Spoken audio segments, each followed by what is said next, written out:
দেখছেন Probash Kantho morning update powered by JMG cargo. মালয়েশিয়ার গভীর সমুদ্রের ঢেউয়ে ভেসে এলো বিশাল আকৃতির এক রহস্যময় বস্তু। প্রাথমিক পর্যবেক্ষণে বিশেষজ্ঞদের ধারণা এটি মহাকাশ থেকে ছিটকে পড়া কোনো যান বা রকেটের ধ্বংসাবশেষ। মালয়েশিয়ার পেকান জেলার নেনাসি উপকূলের কাম্পুং তানজুং সমুদ্র সৈকতে বস্তুটি পাওয়া যায়, যা বর্তমানে গোটা এলাকায় ব্যাপক কৌতূহল ও রহস্যের সৃষ্টি করেছে। মঙ্গলবার বিকেলে স্থানীয় বাসিন্দারা সৈকতে হাঁটতে গিয়ে প্রথম বস্তুটি দেখতে পান।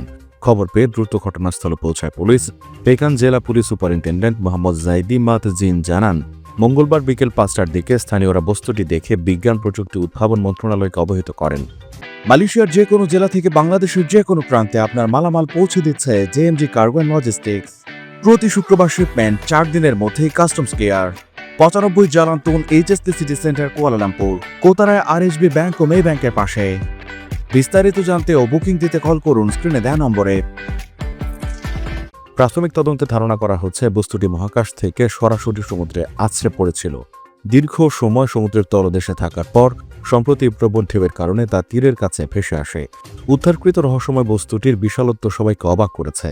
পুলিশের দেয়া তথ্য মতে এটির দৈর্ঘ্য প্রায় 4.6 মিটার এবং প্রস্থ 3.64 মিটার। এটির ওজন কয়েকশো কেজি হতে পারে বলে ধারণা করা হচ্ছে।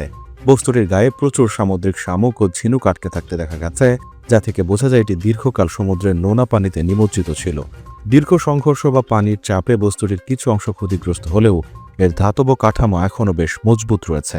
মহাকাশ থেকে পড়া বস্তু হয় প্রাথমিকভাবে তেজস্ক্রিয় বিকিরণের আশঙ্কা করা হয়েছিল, তবে বুধবার মালয়েশিয়ার পরমাণু শক্তি বিভাগ দ্রুত পরীক্ষা নিরীক্ষা চালিয়ে জনমনে স্বস্তি ফিরিয়ে আনে। তারা নিশ্চিত করেছে এই ধ্বংসাবশেষ থেকে কোনো ক্ষতিকারক রেডিয়েশন ছড়াচ্ছে না এবং এটি জনস্বাস্থ্যের জন্য ক্ষতিকর নয়।